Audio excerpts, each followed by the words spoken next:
자, 정지용의 장수산 1 이렇게 보겠습니다. 장수산이 시리즈거든. 자, 그래서 한번 이거 보고 자, 벌목 정정 이랬더니 아름드리 큰 소리 베어짐 직도하이 고리 울어 메아리 소리 쩌르릉 돌아온 직도하이. 자, 쌤이 읽는 부분을 이렇게 끊으시면 됩니다. 다람쥐도 쫓지 않고 메스에도 울지 않아 깊은 산 고요가 차라리 뼈를 저리 우는데. 저기 눈 뒤에 괄입니다. 수정하세요. 눈과 밤이 조이보다 희고녀 달도 보름을 기다려 흰 뜻은 한밤 이 고를 걸음이랴다. 윗절 중이 6판에 6번 치고 웃고 올라간 뒤 조차리 늙은 사나이에 남긴 내음새를 죽는다. 시름은 바람도 일지 않는 고요에 심히 흔들리우노니 오 견디련다. 차고 호련히 슬픔도 꿈도 없이 장수산 속 겨울 한밤내. 자, 얘들아, 여기 보면은 영과 행의 구분이 없죠. 이 시는 일단 기본적으로 산문시라고 할 수 있습니다. 자, 산문시니까 상대적으로 뭐가 부족할까? 그치, 좀 운율이 부족해. 그럼 운율을 만들어내는 현대시의 가장 기본적인 방법은 뭘 가지고 만들어낸다? 그렇죠, 반복을 통해서 만들어내게 됩니다. 자, 여기서 좀 반복되는 단어가 어떤 단어가 있냐면 거기 보면 아름드리 큰 소리 베어짐 직도 하이 이런 말이 좀 반복되어 있죠. 요즘에는 잘 쓰지 않는 말이고 되게 예스러운 말투거든. 자, 그래서 이거를 뭐라고 이야기하냐면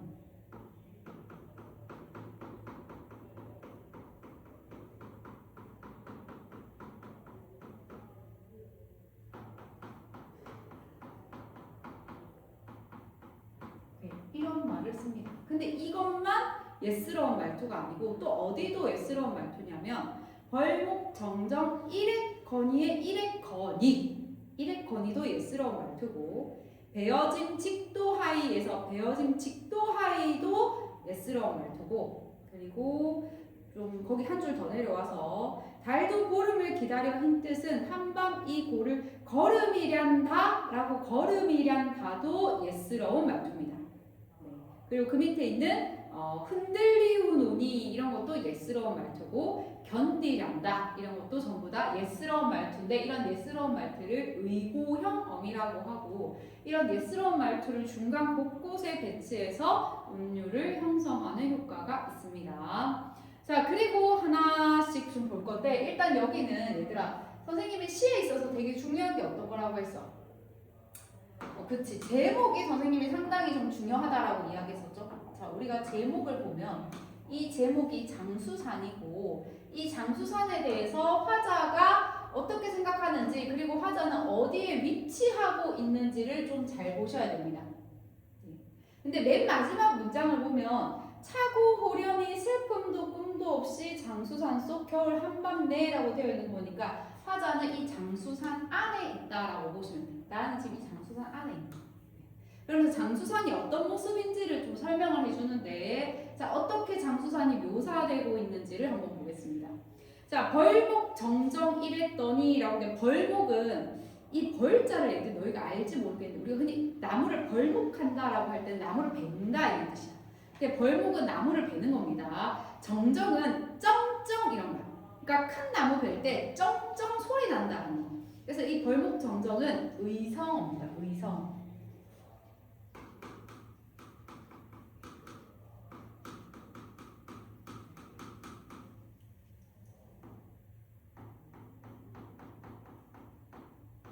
쩡쩡 이런 거야. 쩡쩡 이런 거. 얘들아, 의성어, 의태어를 문학에서 뭐라고 이야기하냐면 얘네들을 전부 다 묶어서 음성상징어라고 이야기합니다. 그러면 문학에서 음성상징어가 사용되면 반드시 따라 나오는 효과가 있는데 얘들아, 토끼가 뛴다라는 말보다 토끼가 깡총깡총 뛴다고 하면은 좀 더 그 토끼가 뛰는 모습이 어떻게 보여?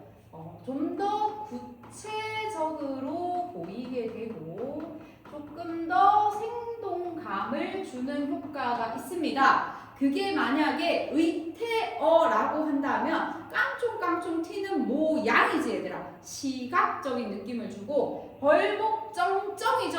뭡니까? 의성어니까 어떤 느낌을 주겠어? 청각적 심상을 주는 효과가 있습니다. 그러면 선생님이 심상을 많이 사용하게 되면 시가 전체적으로 어떤 느낌을 준다고 했었지 얘들아? 그렇죠. 감각적인 효과를 같이 주게 됩니다. 그래서 음성상징어를 사용하면 이런 효과가 자동적으로 좀 나오게 된다라는 거. 자, 계속 보겠습니다. 아름드리 큰 소리 베어진 직도하이라고. 아름드리는 엄청 큰, 이렇게 큰, 솔은 소나무입니다. 아름드리 큰 소나무가 베어지는데 라는 뜻이야. 자, 벌목정정의 소리가 뭐 때문에 나오는지 아네? 이 벌목정정이 큰 소나무를 베면서 나는 소리인 거야. 근데 얘들아, 우리가 아무리 큰 소나무를 벤다고 해도 이 산에서 소나무 베는 소리가 쩡쩡 들릴 정도로 들리진 않죠. 그건 그만큼 이 장수산 전체가 어떻다는 얘기냐면 되게 조용하다라는 뜻이야. 그래서 여기서는 장수산이 되게 조용하는 걸 알려주려고 나무 하나 베는 거를, 나무 베는 소리가 쩡쩡 울려 퍼진다 이렇게 표현을 하는 겁니다. 그래서 거기 계속 보면, 자, 이 큰 소나무가 베어지는데 골이 울어는, 골은 골짜기야. 골짜기가 울어서 메아리 소리가 쩌르렁 하고 돌아온다고 합니다. 뭐가? 나무 베는 소리가. 이 나무 베는 소리가 뭐까지? 메아리 소리까지. 이 메아리 소리를 또 구체적으로 얘기해서 어떻게? 쩌르렁. 얘들아, 이 쩌르렁도 다 뭡니까? 그쵸? 의성어에 해당이 되죠. 음성상징어 사용한 거지. 그러면 이 벌목정정이라는 소리가 메아리가 돼서 이 장수산에 계속 울려 퍼진다는 얘기야. 나무 하나 베는 소리가. 자, 그러면 이걸 가지고 결국 화자는 뭘 이야기하는 걸까? 그렇죠. 그만큼 장수산이 굉장히 고요하다.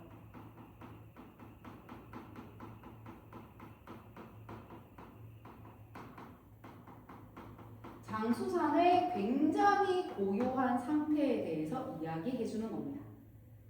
자, 그 부분 다시 읽어볼게. 벌목정정 이랬더니 아름드리 큰 소나무가 베어짐직도 하고 골이 울어 메아리 소리가, 이 벌목정정의 소리가 메아리가 돼서 쩌르렁 하고 돌아온다 이런 거죠.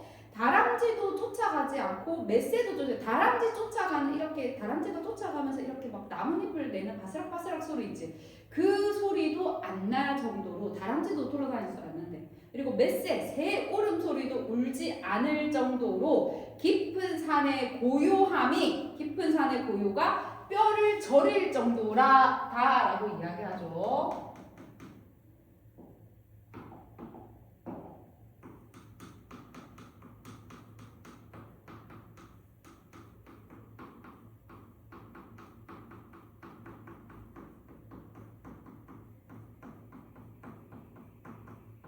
자, 여기서 얘들아 잘 보면 뼈를 저리 운다라고 되어 있잖아.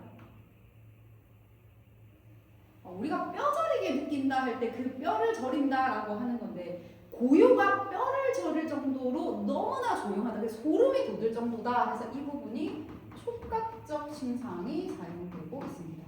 너무나 고요하다는 거야. 자, 그러니까 이것도 뭘 보여주는 거다? 장수산이 굉장히 고요한 상태임을 알려주는 부분입니다.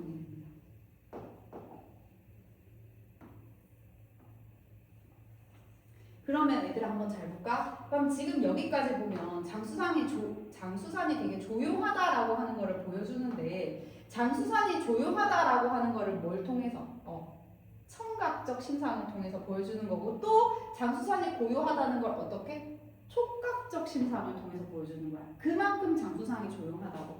장수산이 고요한 정도를 청각적, 촉각적으로 그려내고 있다. 어떻게? 감각적으로 생생하고 구체적으로 그려내고 있습니다. 심상을 사용하면 얘들아 전부 다 구체성을 획득하게 돼. 왜냐면 눈에 보일 듯이 보여주고 있고 뭐 이렇게 귀에 들릴 듯이 보여주니까 심상을 사용하면 기본적으로 좀 구체성을 획득하게 됩니다. 자, 눈과 밤이 종이보다 희구나라고 했는데 얘들아 거기서 눈과 밤이라고 하는 거는 지금 이 눈 내린 장수산의 밤을 뜻하는 거야. 그럼 시간적 배경을 좀 알려주는 거죠. 계절적 배경도 알려주는 거고. 그래서 이 장수산은 지금 눈 내린 상태인데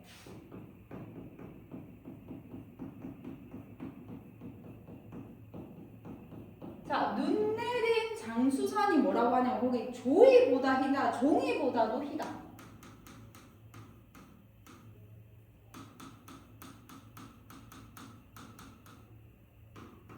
자, 희구녀라고 되어 있죠. 희구나 이런 거지. 자, 여기 부분에서 네, 영탄법이 사용됐죠.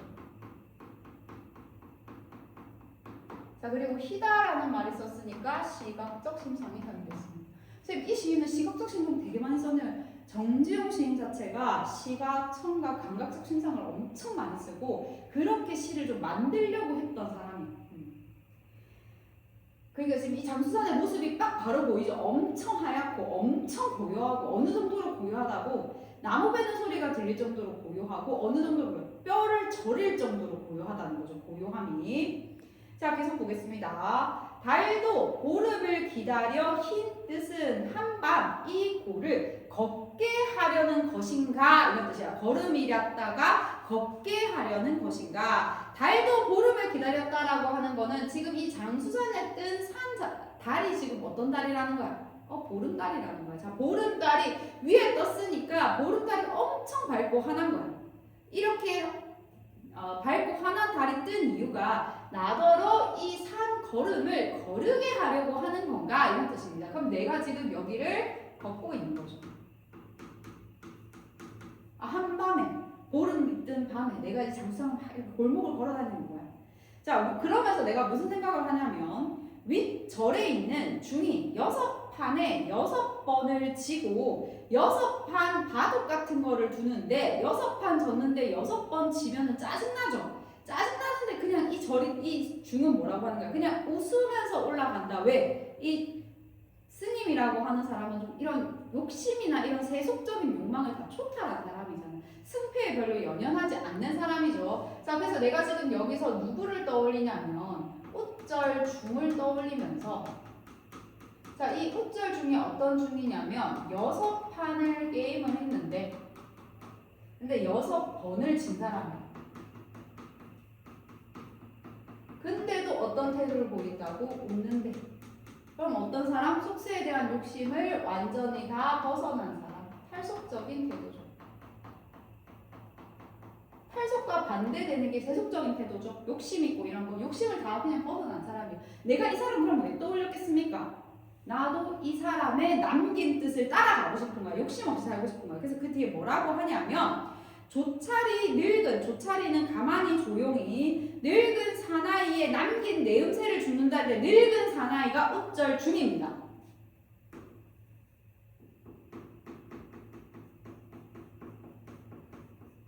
자, 이 사나이의 남긴 냄새를 쫓는다라는 말을 진짜 지나가면서 냄새 쫓는다는 게 아니고 어떤 태도를 본받고 싶다? 탈속적 태도를 본받고 싶다.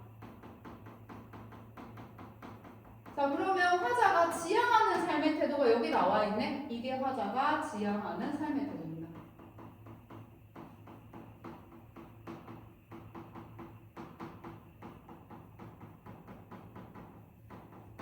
누구를 통해서 드러내고 있다? 네, 웃절중을 통해서 드러내고 있는 거죠. 시름은 바람도 일지 않는 고요의 심이 흔들리우니 견디란다. 자, 견디란다 영탄법이죠. 차고 호련히 슬픔도 꿈도 없이 장수산 속에 겨울 한밤 내. 자, 시름도 바람도 일지 않는 고요의 심이 흔들린다. 누가?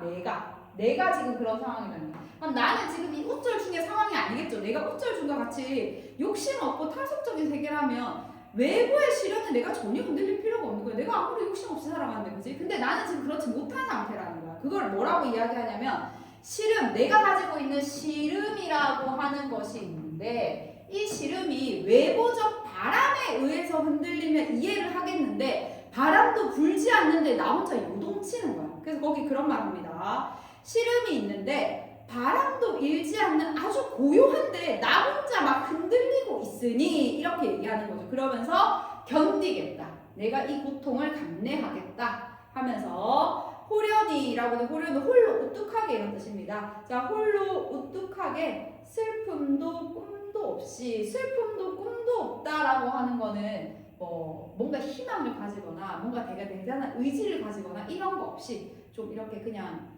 인내하듯이 이런 뜻입니다. 인내하듯이 장수산 속에서 이 겨울 한밤중에서 참고 인내하겠다. 어디서? 장수산이라고 하는 공간에서 어떻게 이 우절 중의 태도를 생각하면서 내가 가지고 있는 이 시름을 어떻게 하겠다? 견디겠다. 자, 이 시가 얘들아 언제 쓰여졌던 시냐면 1930년대 일제강점기 때 쓰여졌던 시입니다. 그러니까 이 사람이 지식인으로 살아가면서 내가 하고 싶은 것도 있고 그리고 해야 되는 것들도 좀 많았겠지. 그러면서 고민과 갈등이 되게 많았겠죠. 그런 게 이 사람이 가진 시름 같은 것들이에요. 그런 것들을 이 외부적 시련을 참고 견디면서 어디서? 장수산이라고 하는 아주 절대 고요의 공간에서 참고 견디면서 좀 지내보겠다라고 하는 게 이 시입니다. 자, 그리고 마지막을 보면 얘들아 장수산 속 겨울 한밤내라고 해서 끝나고 있죠. 명사형으로 종결되지. 명사형으로 종결되면 무슨 효과가 있냐면 여운을 주는 효과도 있습니다. 자, 그래서 이 정지용 시인 같은 경우는 신장도 되게 많이 사용하고 또 이 시가 산문 시임에도 불구하고 음료를 만들려고 예스러운 말투들을 의도적으로 막 이렇게 배치를 했죠. 영탄법도 사용하고 있고 표현법 부분도 좀 봐야 됩니다. 그래서 1번을 바로 보면 이 시에 대한 설명으로 적절하지 않은 것은인데 답은 5번이거든. 자, 계절감이 드러나는 소재로 시간의 흐름을 나타내고 있다는데 계절감이 드러나는 소재를 쓴 거는 맞아. 왜냐면 거기 눈이라는 말을 쓰고 했고 겨울이라는 말을 썼으니까. 하지만 이게 시간의 흐름을 나타내지는 않습니다. 뭐 아침에서 저녁이다, 겨울에서 봄이다 이런 걸 드러내주고 있지는 않기 때문에 5번이 답입니다. 자, 그리고 2번에 우절 중에 대한 설명으로 적절한 거 이건 답 1번이죠. 화자가 본받고자 하는 경지를 지닌 사람이고 나머지는 좀 보면 되겠죠. 적절하지 않은 거. 고요에서 벗어나 자유를 누린다. 그렇지 않습니다. 자유를 누리는 인물 아니고 탈속을 생각하는 인물이죠. 무욕의 삶을 산다. 이거는 맞지. 근데 타인과의 교감을 거부한다. 이거는 틀렸죠. 그리고 조차리 늙은 사나이의 탈속을 따르고자 한다가 아니고 조차리 늙은 사나이가 우절 중입니다. 자, 그리고 장수산에 대한 화자와 대립적인 태도를 보인다가 아니고 화자가 따르고자 하는 인물이죠. 자, 3번에 보기를 참고하여 이 시를 감상한 내용으로 적절하지 않은 거. 자, 고요를 형상화하는 방식은 다양하다. 얘들아, 형상화는 알지? 고요를 드러내는 방식은 다양하다. 어떻게? 소리를 활용해서 드러낸다고 하고 또는 거기 보면 다양한 소재를 쓰거나 감각적 이미지를 쓴다. 감각이니까 청각, 시각 이런 것들이 되겠죠. 자, 1번에 눈과 밤이 종이보다 희다. 시각적 이미지를 통해서 이 고요의 상태, 겨울밤의 상태를 드러내고 있는 거 맞고 맹아리 소리 쩌르렁을 활용해서 고요함을 부각시키는 것도 맞습니다. 고요가 차라리 뼈를 줄이우는데 촉각적 이미지를 통한 고요한 분위기 형성하는 거 맞고 한밤 이고를 걸음이랬다. 화자의 내면 세계가 동요한다라고 되어 있는데 이거는 고요의 분위기를 해주는 건 맞는 것 같거든. 한밤 이 고를 걸으려고 하는 의도인 것인가? 분위기라고 말하기 좀 어렵네. 자, 이거는 화자의 내면 세계가 동요하는 게 아니고 이 밝은 밤에 이 장수산을 거두려고 하는 것이가 그만큼 이 장수산이 밤에 밝고 뭐 좀 걸을 만한 분위기다라고 하는 걸 보여주는 거죠. 뒷부분이 틀렸습니다.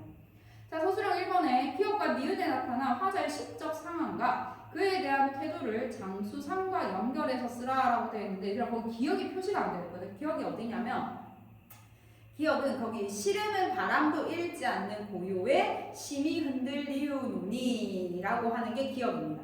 그리고 니은은 차고 호련히 슬픔도 꿈도 없이 장수산 속 겨울 한밤내 요게 니은입니다. 자, 그러면 요거에 대한 시적 상황을 보면 기억은 어떤 시적 상황? 장수산 안에서 뭐 하는 시적 상황입니까? 장수산과 연결되었으라 했으니까 지 혼자 지금 시름에 흔들리고 있는 상황이잖아요. 외부에서는 딱히 흔들지도 않는데. 그래서 기억 같은 경우에는 장수산 속에서 혼자 시름에 잠겨 있는 화자죠. 자, 그런 화자가 어떻게 하려고 하는 겁니까? 니은에서는 호련히 슬픔도 꿈도 없이 장수산 속에서 시련을 어떻게 하겠다? 견디겠다라고 하는 거죠. 그래서 가에서는 장수산 속에서 씨름에 힘들어하는 화자가 니은에서는 장수산 속에서 씨름을 견디려고 하는 태도를 보이고 있다. 장수산과 연결지어서 상황과 태도를 이렇게 서술할 수 있습니다. 자, 두 번째 작품 정지용의 인동차입니다. 자, 말 그대로 인동차가 중요한데 인동차의 차자를 보면 이게 마시는 그 차를 의미하는 거거든요. 그래서 여기서 인동차는 하동 지역인가 이런 데서 재배되는 차를 의미하기도 하고 여기서 인동이라고 하는 걸 약간 인내한다, 견딘다 이런 의미로도 해석할 수 있습니다. 한번 볼게요. 이 인동의 한자를 혹시 알지 모르겠는데 인자가 참을 인자거든. 그리고 동자가 한겨울 동자예요. 겨울 동자입니다. 그러니까 한겨울에 마시는 차가 인동차인데 아까 이 정지용 시인이 그 활동했던 시기가 1930년대라고 했잖아. 그래서 이 인동이 일제 강점기를 견디는 이런 모습으로도 해석할 수 있습니다. 자, 한번 볼게요. 이거는 조금 더 쉽습니다. 노주인의 장벽에 자 여기 노주인 자, 화자가 노주인을 이렇게 보고 있겠죠. 자, 노주인의 여기서 장벽은 이 장벽은 내장의 벽이야. 내장. 무슨 내장요 이런 걸 마시면 우리 얘기한 소장, 대장 그 내장. 그래서 지금 이 내장벽에 무시로는 시시때때로 이런 뜻입니다. 시시때때로 인동 상긴물이 나린다는 내려간다. 그러니까 소화기간에 지금 소화기간에 어떻다고? 인동 나린물이 계속 내려간다. 그러니까 노주인이 지금 계속 인동차를 마시는 장면을 이렇게 표현했죠. 이런 것을 우리 문학에서 뭐라고 하냐면 그냥 차를 마신다라고 표현하면 되는데 내벽에서 물이 이렇게 흘러 들어간다라고 표현을 했잖아. 이런 거를 좀 낯설게 하기 기법이다. 새롭게 하기 기법이다. 이런 말들을 씁니다. 그냥 물 마신다고 하면 되는데 이렇게 표현하는 거야. 자, 근데 여기서 인동 나린물을 두 가지로 해석할 수 있는데 첫 번째는 정말 말 그대로 인동차로 해석할 수 있습니다. 내가 그냥 이렇게 차를 마신다. 그게 내 장벽에 이렇게 간다. 두 번째는 시대 상황을 생각했을 때 인동이 한겨울을 인내한다라는 거니까 힘든 시기를 인내한다. 이렇게로도 해석을 할 수 있습니다. 근데 이 인동 나린물이 어쩌다 한 번씩 오는 게 아니고 어떻게 온다고? 무시로 시시때때로 노주인이 이거를 마신다라고 하는 거죠. 자, 자작나물 덩그럭 불이 도로 피어 다시 피어 붉고 자, 지금 여기서 자작나무라고 하는 거는 어떠냐면 지금 여기 집 안이라고 하는 공간이라고 보면 돼요. 자, 이 집 내부에 자작나무 불을 때우는데 자작나무에 붙어 있는 불이 붙어 있는 거야. 불을 그려볼까? 네, 이렇게. 자, 이 불이 도로 피어 다시 피어 붉어지고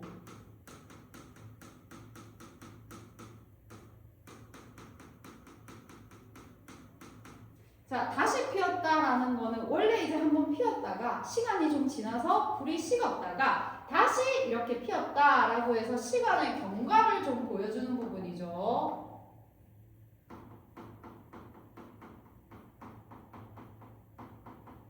자, 그리고 붉다라고 표현했습니다. 무슨 심상? 시각적 심상. 색채 이미지를 사용하고 있습니다. 자, 그리고 구석에 그늘 지어 있는 무, 여기 무가 어디 있는가 봐.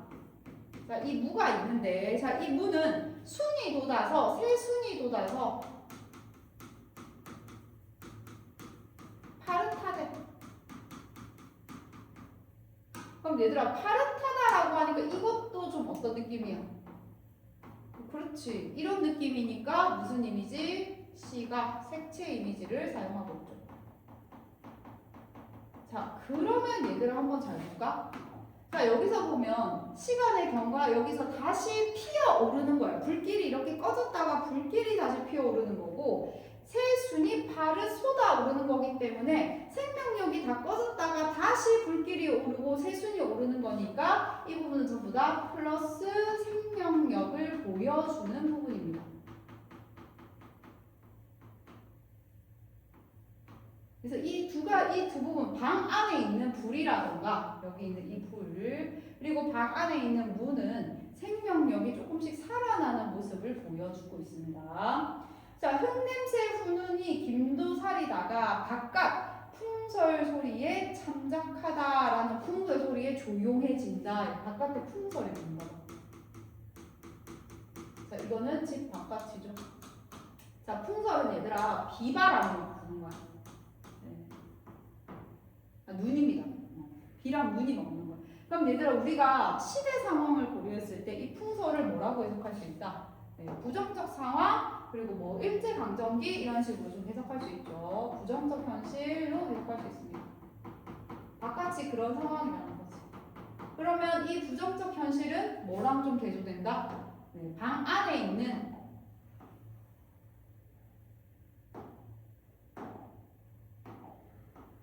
생명력이 가득한 공간과 좀 대조되겠죠.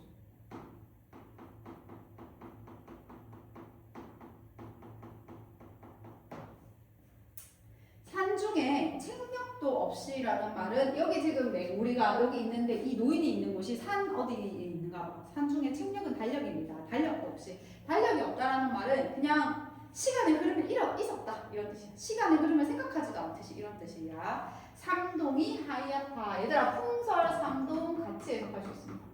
삼동은 완전 한겨울, 겨울 중에서도 가장 추운 때를 이야기하는 거거든. 그게 하얗다라는 뜻은 뭔 뜻일까? 눈이 너무 많이 와서 하얗다 이런 뜻입니다.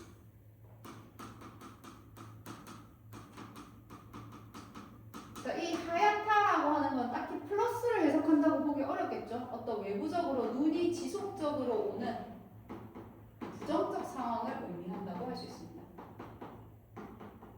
자, 이거를 어떻게 보여주고 있다? 네, 시각적으로 색채 이미지를 활용해서 보여주고 있습니다.